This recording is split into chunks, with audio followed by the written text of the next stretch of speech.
right now on Full Custom Garage. Master metalman Ian Roussel looks back on the best builds of Season 2. The second season was all about pushing the builds further. I thought it was going to be good, but it's spectacular. Wow, I was blown away. I really wanted to do stuff I had never done before, you know, venture into the great unknown. He got in deep with this project. I was thinking of, hey, I'm gonna throw a wrench in the fire on this guy. It's just a pile of parts. Well, that's why you're the man for this project. Going into this bold-faced and fearless.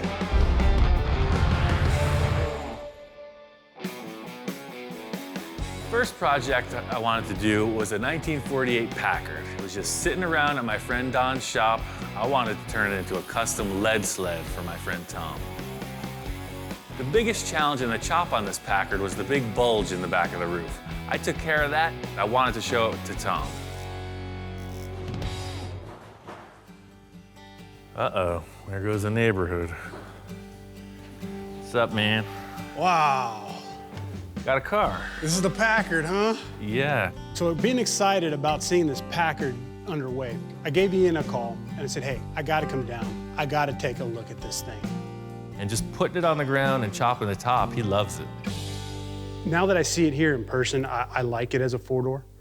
I stopped on these roof panels. My next step is to throw them on the English wheel and get these guys tacked in. I got a way of doing things by myself, but hey, there's another body in the room. Get to work.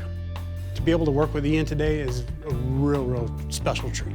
This is a really complex thing, creating a big roof for a chop-top car. The whole thing is establishing this nice roof line. I want to minimize the amount of body filler in the end. So it's really just like push it, hold it into position, and tack weld it so it stays. You know, it's the stuff you read about in magazines. So I stuck them in the car and had them hold up the sheet metal.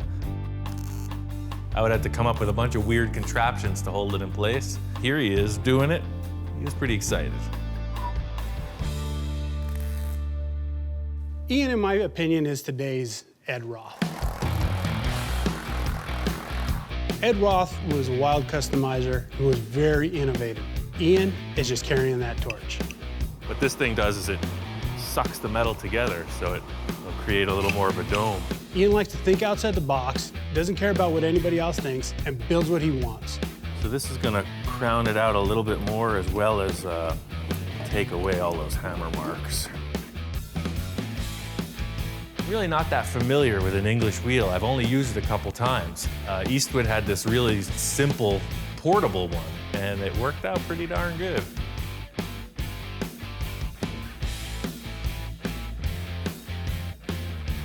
Pretty good. Yep. Getting the sheet metal tacked in place, that's it. That's the car. The line of it's established. It's just a matter of finish work. If you like it, here we go. I'll put it all together and on to the next. It's a killer chop. Once we got the roof dialed in, Tom had to take off. So I got the thing painted and finished because I really wanted to show it to him complete and ready to drive.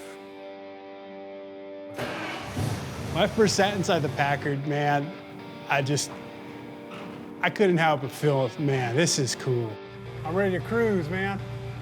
And I am one cool dude because I'm cruising this thing. This was a very emotional experience. We took that car out of the carport and I was angry. I was just thinking we were going in a bad direction. I pulled through. It's really indescribable. I can't talk about how grateful I am because there's no words to express it.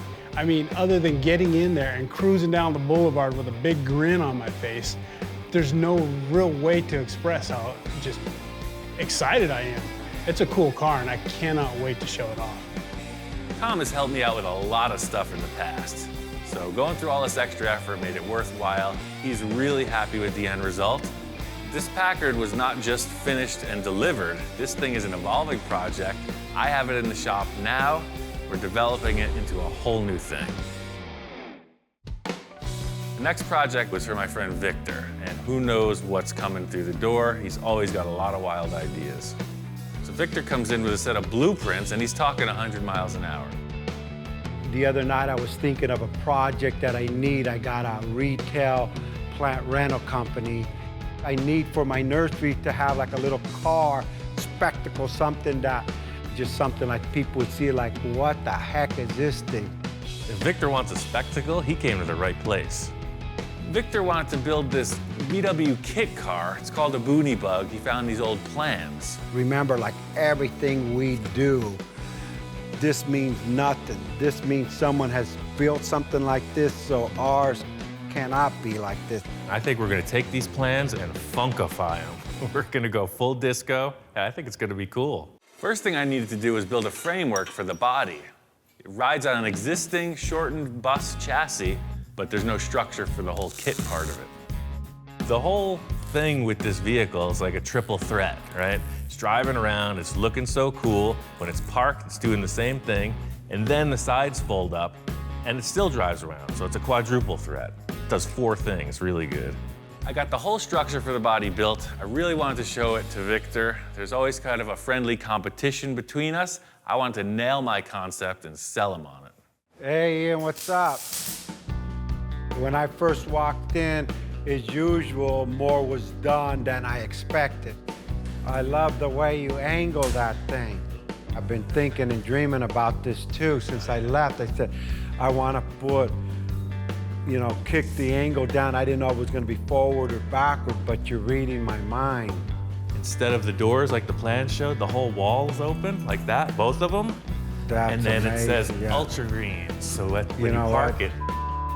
I was thinking of, hey, I'm gonna throw a wrench in the fire on this guy. I'm gonna have him make something raise up because I want my sign to show. And I come in and you raise up the door and my signs go there so the guy like outthinks me. But yeah, no, that came out crazy, yeah. The build of this was pretty inspired and quick, so I got it finished up and ready for paint and interior.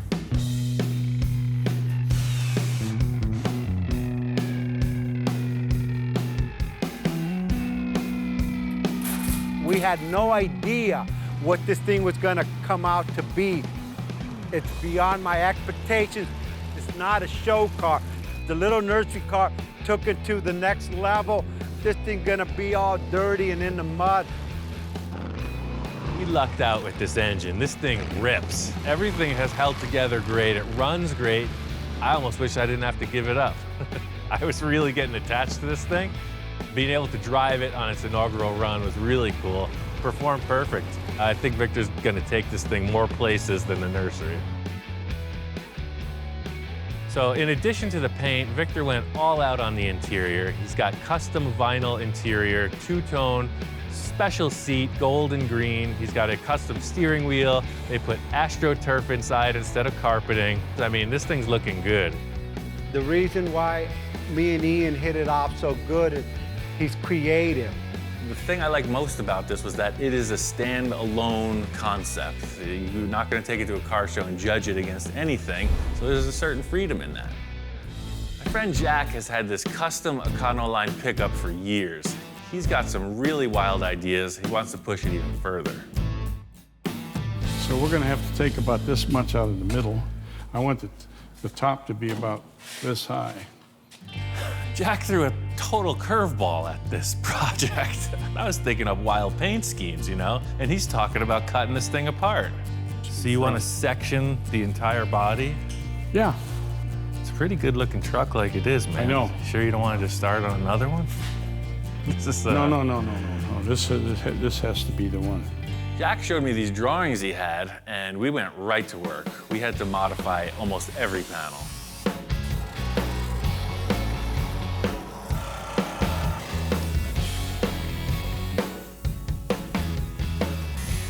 Usually I'm the guy standing back assessing the whole thing, and that's the nice thing about having another professional in the room is you got 4 eyes instead of 2. Still has to come down more, just a hair. Well, 1/8 inch. I don't have any hair. That's good, that's better.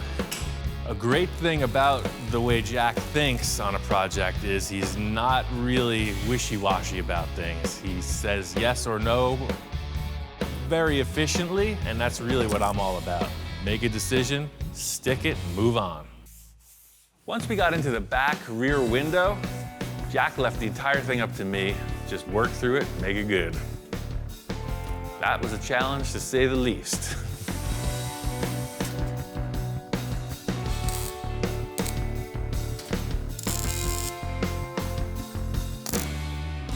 I like what you did with the window. It's beautiful. I'm feeling pretty good with the rear of the roof, and then Jack shows me these taillights he wants to use. These are freaking massive taillights. What the heck are they out of? I've never seen anything like it. It's 70 Chrysler. I found him at the junkyard. He looked at me, what the hell is this? And I said, well, we're gonna try this. We're gonna put these two together and see if they fit on the truck. You know, these taillights are quite a bit different than what you had. I thought we were just gonna like hole saw and put the other ones back in. No, you gotta. So you're switching up the whole bill on the back of the truck too, I see. Yeah, well, that's kind of like how I am. This kind of changes everything. I don't know where he's going with this, but we're gonna have to figure it out. To make these huge taillights work, I had to French them into the back of the truck. It wasn't something Jack and I talked about, so I kind of took a leap. I was hoping he liked it. Whoa. Hey, Whoa. what do you think? Is that gonna work? Wow. So I take off for a day or two and look what happens. This is beautiful. Wow. There's only one thing wrong. What's that? It's upside down. No, I'm just kidding. Okay, Yeah, I put it in the other I'm way, just and it's like, fooling. wait a second. No, it looks this like a is- smiley mouth. No, this is perfect, man. Well, when I walked in and looked at them, I was shocked. I thought it was going to be good, but it's spectacular. I'm elated.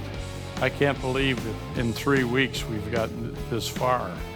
Beautiful, Jesus. The camera doesn't come out until Jack's happy with it. Once that digital camera's on the scene, you know we're on the right path. We are both on the same page with all the fabrication elements of this project, but the critical thing is the paint detail. We're doing something really far out, and we both have a difference of opinions on what color it should be. This color here, that's sunset orange. I've got this idea for this color. Looks like a sunset. I went and bought a gallon of that, and that's the color we're going to use. This got a lot of metallic in it, a lot of fine metallic. I think you're gonna have to add something. It's like almost a production car color. Need something to make it pop. Our difference in opinion on the paint scheme actually turned out to be a really good thing in the end, because we had two separate elements that came together in a great result.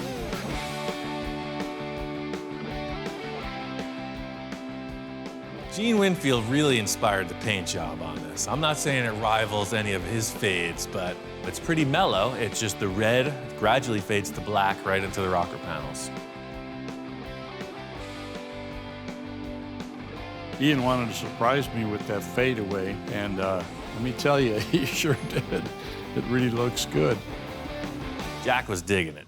Right out of his pocket, first thing is his camera, so I know I'm on a good run here. It's been the story through the whole build, is that if he starts taking pictures, you know you hit the mark.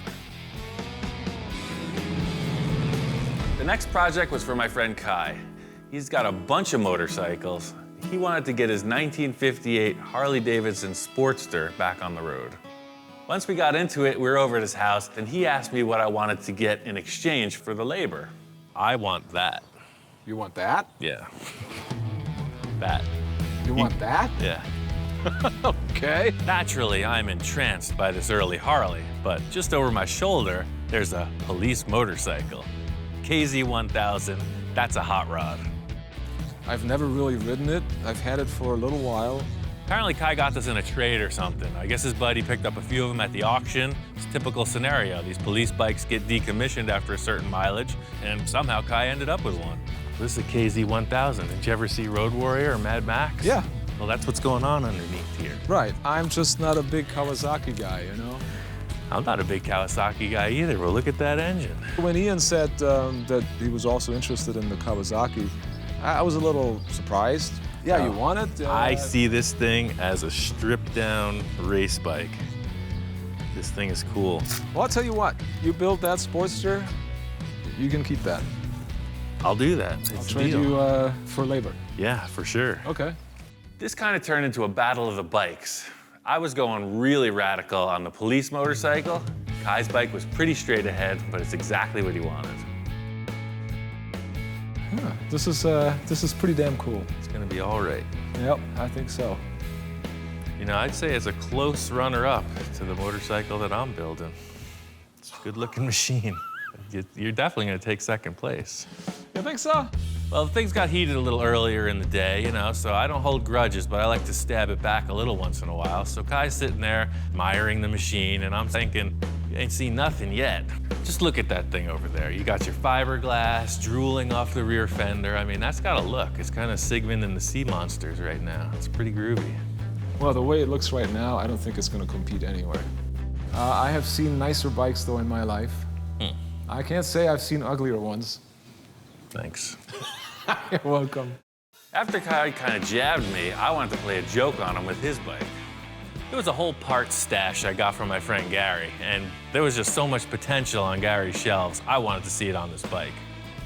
I put him on the bike, and it's on. This is a 70s style deal.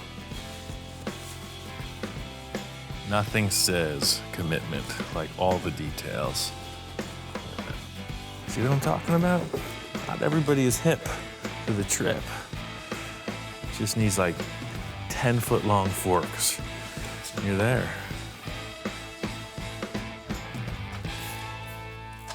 Hey, Ian. How's it going? Good, man. Got your bike just about ready to start. Oh, man, check it out. Did a little restyling. Holy moly. Look at this thing. Fishtails and everything. This is terrific, man. I love this. This is great. When I walked in, I was really surprised at how the bike had changed. Yeah, he may have meant it as a joke, but I was digging it. I was loving it. Man, this is awesome. The joke was on me. He walked in and loved it. I thought you were gonna hate it. I guess No, you're I into love it. I love the fishtails. I love the sissy bar. This weird prank actually resulted in a pretty darn good-looking bike. So it was sort of a debate between Kai and I. In the end, he really just wanted to go with something a lot mellower. So I put the exhaust I built on Kai's bike, but I was really itching to show him the progress on mine. So you remember my Sigmund the Sea Monster rear fender? That changed a little bit. Looks nice, man. Yeah. Wow, this is smooth. I took a look at the Kawasaki, and I was actually really surprised at what he'd done. Man, this is It's getting close. nice. In the end, I got my bike wrapped up. It's exactly what I was hoping for. It's just a good, reliable, powerful, fun-to-ride machine.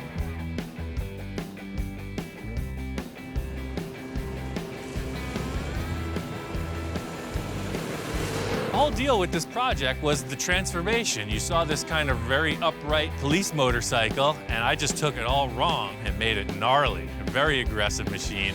I knew what was inside of it, and I just let it out.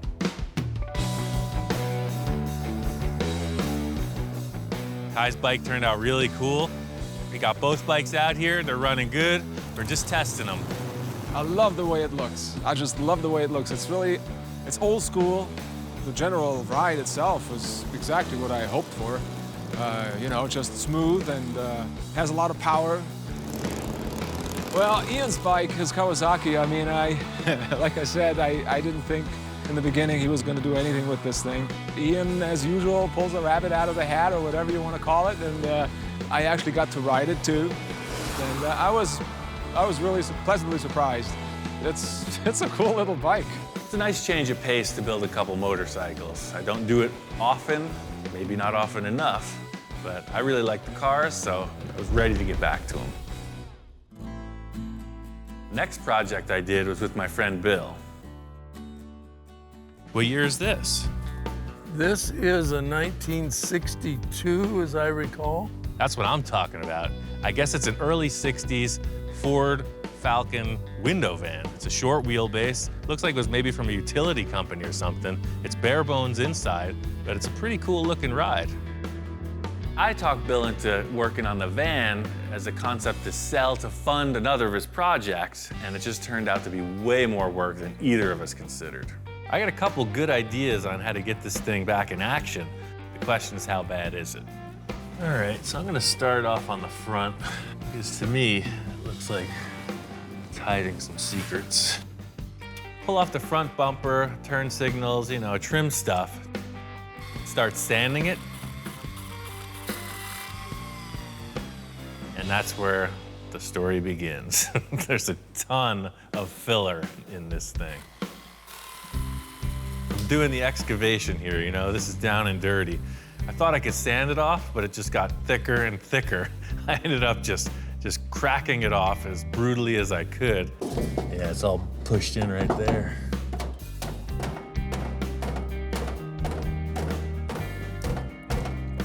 Even though the van looks pretty good, you see it's hiding secrets. Some of my time in Egypt spent doing exactly this type of operation. I'd say there's been a traumatic event. This van ran into something, and then it was repaired really poorly. The easiest solution would be to get a replacement panel, but I think I can just take this thing, reformulate it, and put it back into place. The cool factor about this is that you're not your typical auto body procedure. I'm gonna fire up this torch and get medieval on it.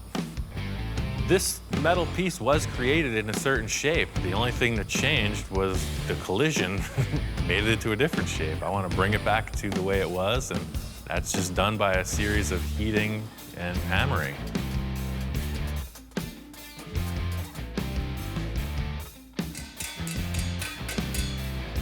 The whole idea is I'm just going to fit it into place and then continue hammer and dollying it.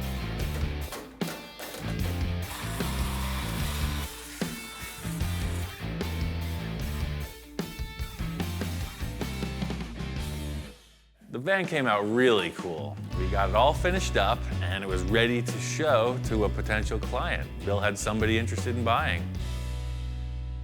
Brought up to Bill's, and just as I'm showing Bill the van, Jess shows up. Holy cow.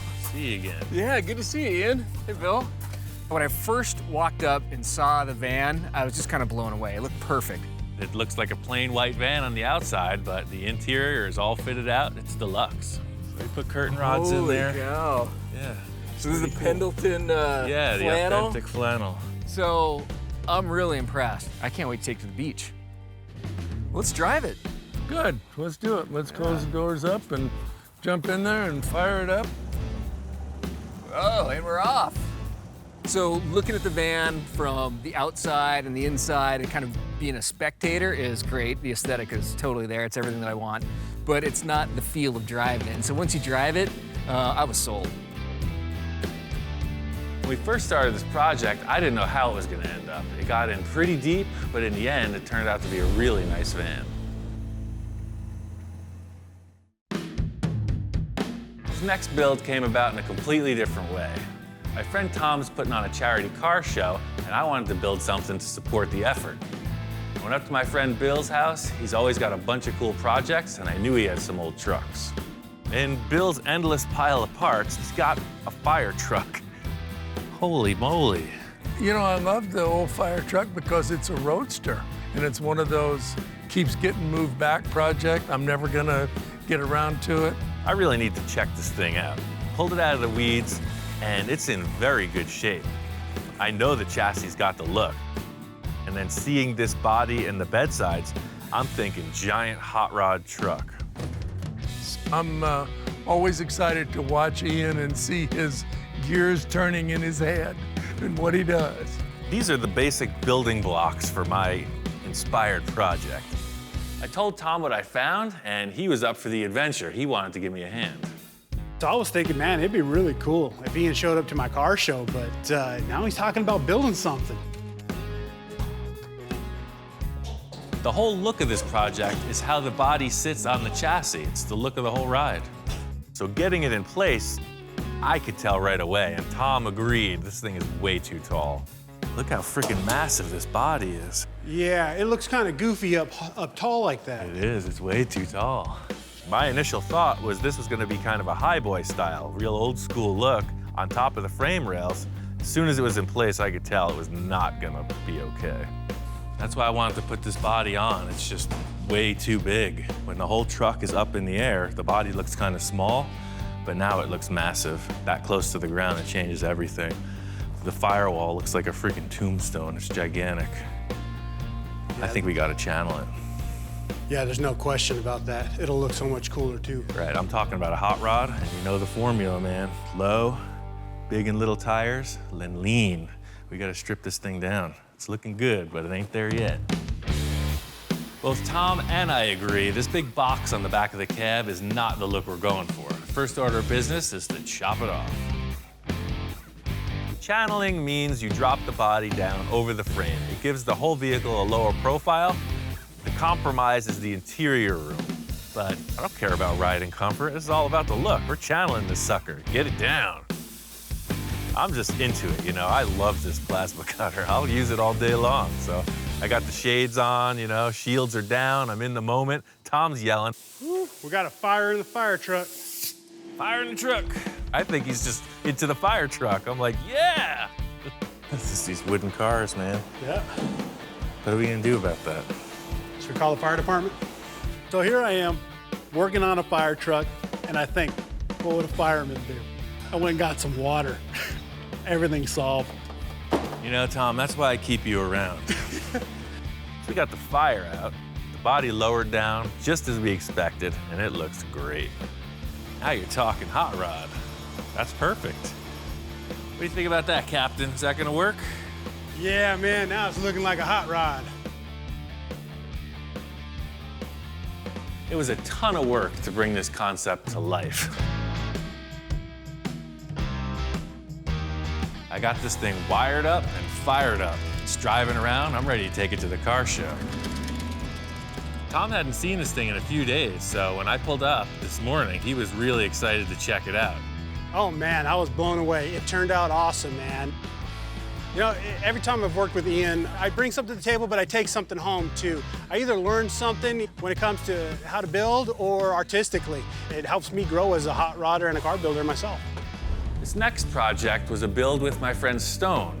It was really unique in the fact that it had very little to do with a car. It was more of a sculptural project. My name is Stone, and I am a metal fabricator and sculptor, and I build big, ridiculous things for festivals. The initial concept is a series of sculptures that Stone did. It's called the One-Eyed Monster. You know, the original state of the One-Eyed Monster was these small little sculptures that I used to hand make out of steel, and they were just little sculptures that I just kept showing in galleries. He says to me he wants to build the most gigantic one-eyed monster sculpture ever, a driving 30-foot tall sculpture. Because I'm gonna tell you right now, I know Ian and I know myself, like if there's any kind of thought in our head and it was like, oh, that would be cool, literally the next morning we will be not drawing it out, we will start building it. So this is below the decks of the One-Eyed Monster, where all the mechanics and engine maintenance guys hang out. This thing's a full mutant. It's a 28 Ford Model A frame that I put a Mercedes-Benz rear clip, independent rear suspension, with the engine and transmission, and then it has a Chevy truck front axle. One of the biggest, craziest reactions that I get, besides what it is, I mean, it's obviously like, wow, what is that? That's weird. But when you tell them that it's an actual car, or you don't even tell them nothing, you just get up in it, you start it, and you start driving through a crowd, and they're like, what the, you know, and you're like, exactly. All the Stone sculptures are like a spherical body, and to make it proportional to what he wanted to do, we had to build like a 16 or 18-foot diameter sphere. It's all aluminum flat bar rolled on edge to create a series of like pie pieces that form this huge sphere. Ian's part, like one of his big parts, is like more of the stuff that you don't really, I mean, you see it, but it's inside the car. And that's transferring all of the controls from, you know, a 4-foot range up to 14 feet in the air and actually make it functional. You drive it kind of pirate ship style. It's this huge A-frame, you're 15 feet off the ground, so all the controls and the steering are upstairs. So we made 2 lenses for the eyeball in the same way I was doing the bubble tops and taillights on the other projects. For these, I just made a round oven. We used the same barbecue style thing and just blew these circular ones as to Stone's specs. You know, he knew what the diameter of the eyeball was gonna be, and we just made a ring and a backing plate and inflated them. It is actually kind of complicated because it's colored, but it's translucent. You know, you don't want to paint something because during the day it might look great, right? But at night, that will not look that great 35 feet in the air. You need to light it from behind. So even though this looks like it's all painted, it's actually totally translucent. So any light will penetrate any of this paint. We created our eye socket out of like stuff that we just made here in the shop. Putting this thing together is a lot of effort. It's a full day setup, but the real reward is the sun sets, you get up in the cab and you're cruising around. I mean, just that, it's a really cool vehicle. It's totally fun. It's worked out perfect. It's exactly what it needs to be, and that's a spectacle of this crazy thing that no one else has ever seen. Working with stone was a good change of pace because this was pure art. Most of the clients I work with are more car guys. This was a full mechanized sculpture, and that's cool. The next project was for my friend Don. He had an old 22 Ford C-Cab and a pile of old parts. As old as it is, it's in pretty darn good shape. I've got the frame for it, got some of the fenders. Oh, wow. Yes, this is what started this whole idea. This whole thing started with Don finding this manual hand crank. It's a tow truck winch. It's dated like 1930 or something. Well, that winch has been sitting in storage for 33, 34 years now. I always thought it'd be really cool to have a vintage tow truck, basically to move stuff around here on the compound. Every project has some sort of impetus, the things that get you interested in building. This hand crank did it for me. I think if we build the whole truck to reflect this era, I think we come up with something really cool.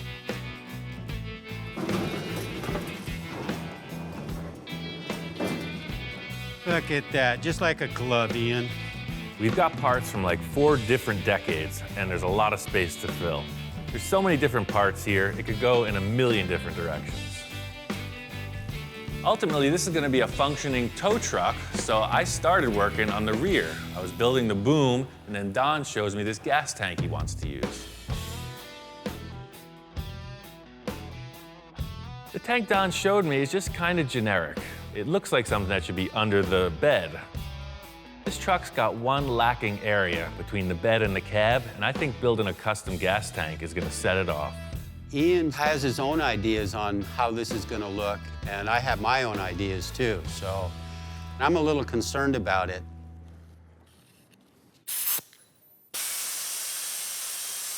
Move it. Go on. Sorry, Charlie. I've built a lot of different gas tanks over the years, but for this truck, I got a really cool idea for like an old school oval gas tank. Let's see what happens. From the start of my interest in metalworking, I was really trying to build stuff from scratch, you know, by myself. The reason I started using found objects is because there were curved shapes of metal that were way more accessible, so I could get into the actual building of larger components instead of focusing on these small details on curving metal. Back in the day, they were making some cool stuff out of very basic materials, so I built the thing the same way. Kind of caveman technology, but it works.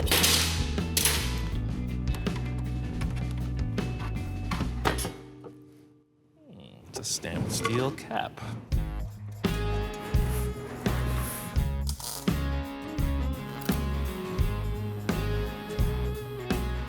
I wanted to make this tank and the brackets to hold it look like something you'd see on a vintage work truck. What I'm looking to accomplish here is match this radius with the mellow curve, and then I'm going to pull it tight over a piece of pipe. That way I'll have more of an egg shape instead of a perfect circle.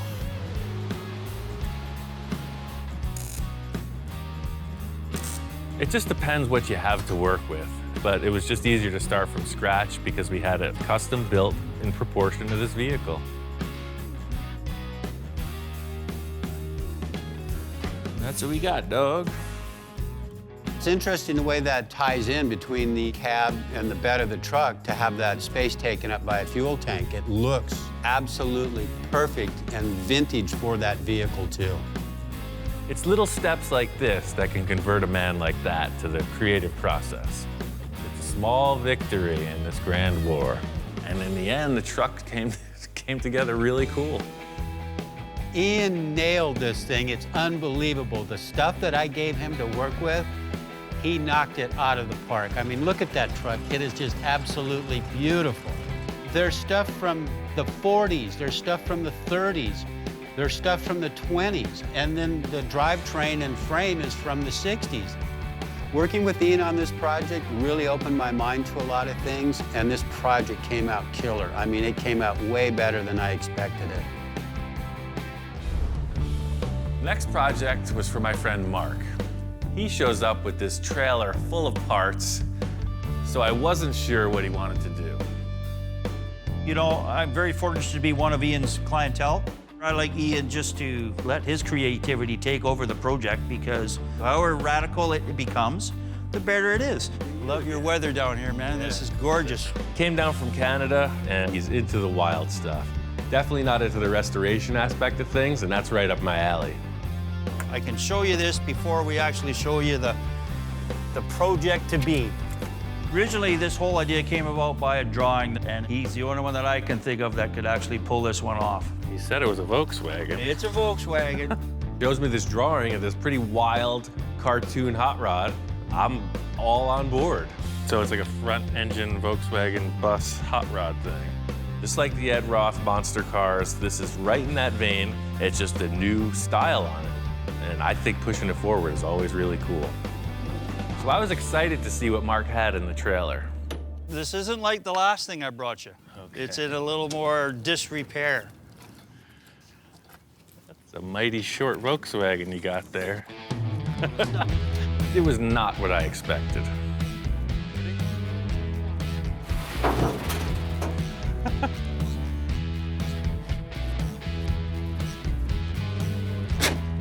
Here come the clowns. Must have been a rare factory option. Mark pulls out this shortened VW bus and just a ton of other random parts from the trailer. So I thought, well, let's throw AMC running gear in a Plymouth frame, and then now we're gonna put a Volkswagen body on it. You know, let's mix up all the... I like having clients that are all on board. You know, they think I can accomplish anything. Unfortunately for me, the anything gets wilder and wilder. The big challenge is to make it look like the drawing. The stuff Mark's pulled out of the truck looks nothing like what we're going for. Oh, yeah. Oh, it's gonna be awesome. It's gonna be a one-of. I have my own ideas of the way this thing is kind of gonna look. To me, it's kind of rat rodish. I said, Ian, let's make this rat bus. Mark's talking about rat rod. He wants something kind of easy to build. You know, I'm looking at this drawing and I'm seeing full custom show car, like all the way. My time frame's kind of short. I'm kind of rushed down here to drop this off. This is just a quick pit stop for Mark. He's heading back up north, so I got free rein to make this thing happen. That's the excitement. Didn't Forrest Gump say you get a box of chocolates, you never know what you're gonna get? Well, that's kind of the way it is with me and Ian. Mark headed back to Canada and just let me go on this project. My whole concept was to make it look as much like the drawing as possible, make it drivable, and as wild and far out show car as I could muster. I got the whole front windshield established. The next big challenge is the rear portion of the cab. The drawing doesn't really show what's going on back here, so I'm leaving that open to my interpretation. I got a cool idea where I'm going to utilize the rear tailgate of the van and split it in half and make two. The portion with the rear window will be back here, and then the lower portion with this detail of the body sheet metal will stay here. Being that the cab is so much narrower, the whole rear window frame and that rear hatch have to be reconfigured. It'd be nice to just cut it in half and put it in place, but all the proportions are changed. Taking all the leftover pieces of the car and just refitting them in a way that the hinge mechanism will work and the rear hatch will open and close smoothly. It's just way smaller. So, you want to ride this thing, don't you? I know I do. That opens, you got your breeze. There's room to cruise, man. It's gonna totally work. This, hands down, was the biggest build of season 2. It's a huge amount of fabrication for such a little vehicle. This thing's wrapped. This is a toy come to life. Mark is out of his mind. Johnny is totally charged up about this. It's the coolest thing I ever seen. I'm stoked for Pomona. I can't wait for that first reaction from people when they see it.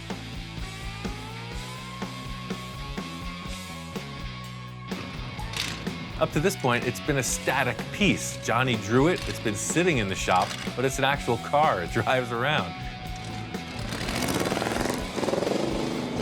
It's time to take it to the car show. We're out here at Pomona. It's a swap meet car show, the biggest one in the world. Shaka, good job. Pomona, man, beautiful swap meet. I've been cruising around there this morning. Reaction on the car is all thumbs up. Probably the coolest car at the swap meet today. It's cool. It's way different. You know, I love it. I had never seen it outside the shop until today. So the windows absolutely glow in the sunlight, and it was like a beacon. People were hypnotized, they were drawn to it, and everybody was digging it. Well, I would think that's probably one of the most unique hot rods I've seen out here in the 30 years I've come out here. There's lots of different things out here, but that one's truly unique. It's the cartoon driving experience that, you know, if you own this, you'll have that, you'll achieve that. It's wonderful, man.